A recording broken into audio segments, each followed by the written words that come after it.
নাপাকির বর্ণনা। যে সমস্ত নাপাকি চক্ষু দ্বারা দেখা যায় এবং যা থেকে শরীর, কাপড় ও খাদ্যবস্তু পাক রাখা উচিত তা দুই ধরনের।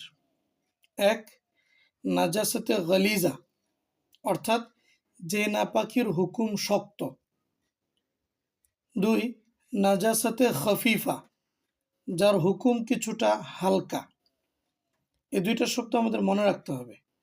নাজাসাতে গলিজা, যে নাপাকির হুকুম শক্ত, আর নাজাসাতে খফিফা, যার হুকুম কিছুটা হালকা।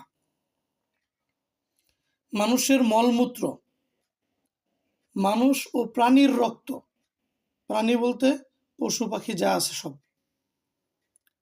মানুষ ও প্রাণীর রক্ত, বীর্য, মদ, সব ধরনের পশুর পায়খানা, এখানে কিন্তু পাখি টাকি নেই, শুধু পশু, সব ধরনের হারাম পশুর পেশাব। হারাম পশু বলতে যে সকল পশু খাওয়া জায়েজ নাই, এটাকে হারাম পশু বলে ব্যক্ত করা হয়েছে। সব ধরনের হারাম পশুর পেশাব এবং পাখির মধ্যে শুধু হাঁস ও মুরগির বিষটা, সব ধরনের পাখি না, শুধু হাঁস আর মুরগি, এগুলোর পায়খানা, এই সমস্ত জিনিস হলো নাজাসাতে গলিজা বা শক্ত নাপাকি। গরু, মহিষ, বকরি ইত্যাদি সকল হালাল পশুর পেশাব, যে সকল পশু খাওয়া যায় হালাল, ওগুলোর পেশাব। কাক, চিল, শকুন ইত্যাদি সকল হারাম পাখির বিষটা, যে সকল পাখি খাওয়া যায় না, হালাল না, ওই সকল পাখির বিষটা। এবং ঘোড়ার পেশাব নাজাসাতে খফিফা, অর্থাৎ হালকা নাপাকি। হাঁস, মুরগি ও পানকৌড়ি ব্যতীত অন্যান্য হালাল পাখির বিষটা, যেমন কবুতর, চড়ুই, শালিক ইত্যাদির বিষটা, এগুলো পাক। হাঁস, মুরগি, পানকৌড়ি ছাড়া অন্য অন্য পাখির বিষটাগুলো, যেটা খাওয়া যায়, যে সকল পাখি খাওয়া যায়, এগুলোর বিষটাটা পাক। এবং বাদুর ও চামচুকার পেশাব পায়খানা উভয়টাই পাক। বাদুর ও চামচিকার পেশাব পায়খানা উভয়টাই কি পাক। এমনিভাবে মশা, মাছি, ছারপোকা এবং মাছের রক্তও পাক। একটু আগে বলা হয়েছিল যে প্রাণীর রক্ত এটা নাজাসাতে গলিজা, কিন্তু মশা, মাছি, ছারপোকা, মাছ এগুলো প্রাণী হওয়া সত্ত্বেও এগুলোর রক্ত পাক।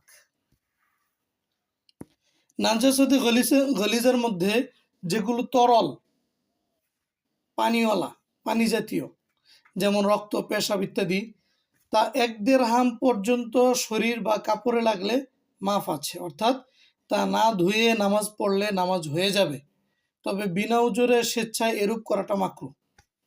আর 1 দিরহাম পরিমাণের চেয়ে বেশি হলে তা মাফ নয়, অর্থাৎ তা পাক না করে নামাজ পড়া জায়েজ নয়। 1 দিরহাম বলতে বোঝানো হয়, বোঝানোর জন্য বলা হয় হাতের তালুটার মাঝখানে যে একটু গভীরতা আছে, গোলাকৃতিতে যদি এই গভীরতাটা ধরা হয়, এই গভীরতাটা পরিমাণ কোনো নাপাকি, এটা আমাদের 5 টাকার কয়েনের মতো ধরতে পারেন আনুমানিক। এই পরিমাণ নাপাকি লাগলে মাফ আছে, অর্থাৎ এটা নিয়ে নামাজ পড়ার অবকাশ আছে, তবে বিনা উজরে এমনটা করা মাকরুহ। নাজাসাতে গলিজের মধ্যে যেগুলো গাঢ়,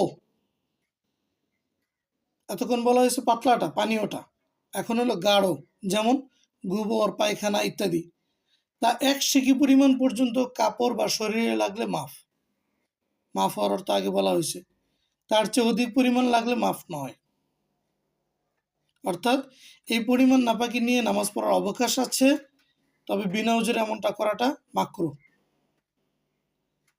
আর 1 সিকি বলতে বোঝানোর জন্য বলা হয় যে একটা সোলাবুট পরিমাণ, এটা পয়েন্ট আকারে বললে 4.86 গ্রাম। এই পরিমাণ নাপাকি নাজাসাতে গালিজা, যেটা গাঢ়, সেটার অবকাশ আছে এটাকে নিয়ে নামাজ পড়ার।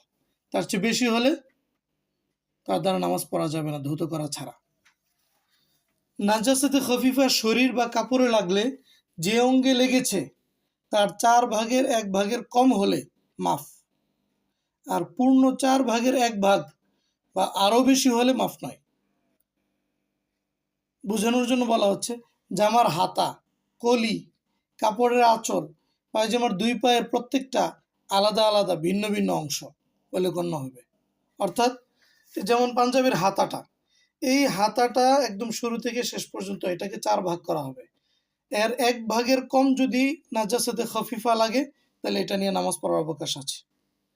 আর 1 ভাগ পরিমাণ অথবা তার চেয়ে বেশি যদি হয় তাহলে এটা নিয়ে নামাজ পড়ার অবকাশ নাই, জায়েজ নেই। আল্লাহ রাব্বুল আলামিন আমাদের সকলকে এই কথাগুলো বুঝে তদনুযায়ী আমল করার তৌফিক দান করেন। আমিন বিরহমাতিকা ইয়া আরহামার রাহিমিন। সাল্লাল্লাহু আলা নবিয়িনা মুহাম্মাদিনিল আমিন।